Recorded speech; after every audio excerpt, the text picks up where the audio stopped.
రాయలసీమ పట్టభద్రుల MLC doctor Kancharla శ్రీకాంత్ను APSRTC ఉపాధ్యక్షులు PS Muniratnam పట్టణంలోని టీడీపీ కార్యాలయం నందు ఘనంగా సన్మానించారు. ఈ సందర్భంగా ఆయన మాట్లాడుతూ రాష్ట్ర ముఖ్యమంత్రి నారా చంద్రబాబు నాయుడు టీడీపీకి అంకితభావంతో పనిచేసే ప్రతి ఒక్కరికి సముచిత స్థానం కల్పిస్తున్నారని అన్నారు. ఇందులో భాగంగా కుప్పం నియోజకవర్గ సమన్వయ కమిటీ అధ్యక్షులు ఎమ్మెల్సీ డాక్టర్ కంచర్ల శ్రీకాంత్ని శాసనమండలి అధ్యక్షులుగా నియమించినట్టు తెలిపారు. అనంతరం ఎమ్మెల్సీ మాట్లాడుతూ పార్టీ అధిష్టానం ఏ బాధ్యతలు అప్పగించినా పార్టీ బలోపేతానికి ఒక సైనికుడిలా పనిచేస్తానని తెలిపారు. తన కష్టాన్ని గుర్తించిన నారా లోకేష్ తనకు టీడీపీ తరపున ఎమ్మెల్సీ అభ్యర్థిగా అవకాశం కల్పించడం జరిగిందన్నారు. ప్రస్తుతం పార్టీ అధినేత తనను గుర్తించి శాసనమండలి అధ్యక్షులుగా నియమించడం ఎంతో ఆనందంగా ఉందంటూ తనకు పదవి బాధ్యతలు అప్పగించిన అధిష్టాన నాయకులకు కృతజ్ఞతలు తెలిపారు.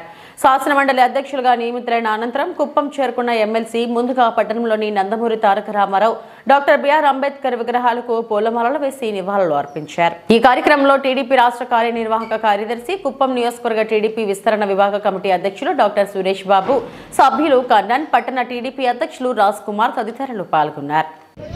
ఇప్పుడు అడిగేదా పిలుచుకొని పెట్టి డయాస్ పైన కూర్చోబెట్టి అయిపోయారా ఇట్లా కొట్టు పెద్ద అడుగుతామా తిరుపతిలో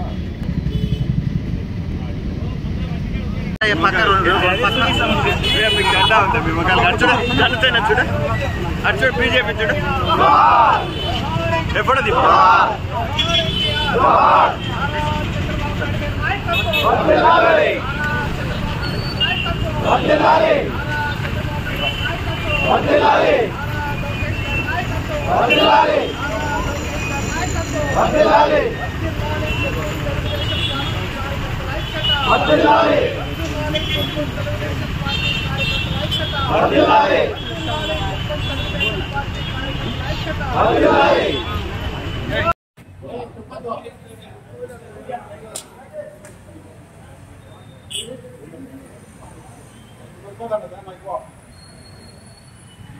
Maybe